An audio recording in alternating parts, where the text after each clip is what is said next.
اللهم صل على محمد النبي الأمي وعلى آله وسلم تسليما.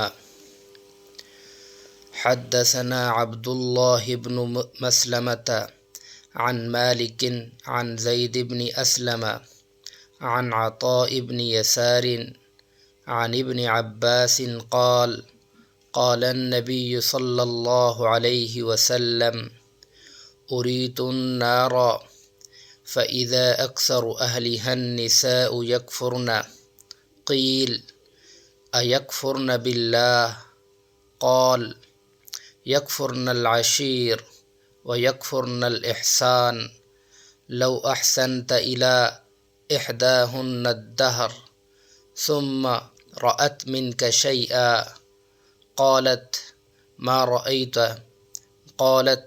رأيت منك خيرا قط.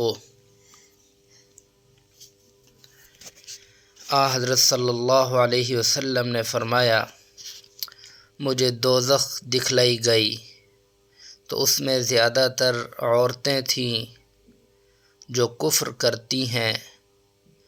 کہا گیا حضور کیا وہ اللہ کے ساتھ کفر کرتی ہیں؟ آپ صلی اللہ علیہ وسلم نے ارشاد فرمایا کہ خاوند کی ناشکری کرتی ہیں اور احسان کی ناشکری کرتی ہیں.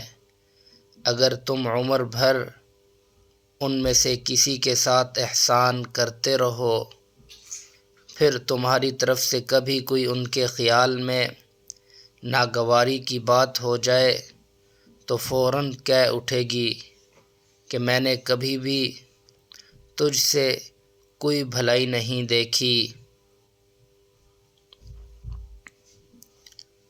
رواہ صحیح بخاری. حدیث نمبر 29 کتاب ایمان کے بیان میں او کما قال رسول اللہ صلی اللہ علیہ وسلم. اللہ رب العزت سے دعا ہے کہ اللہ تعالی ہمیں احادیث طیبہ سمجھنے کی اور اس پر عمل کرنے کی توفیق نصیب فرما دے. آمین ثم آمین.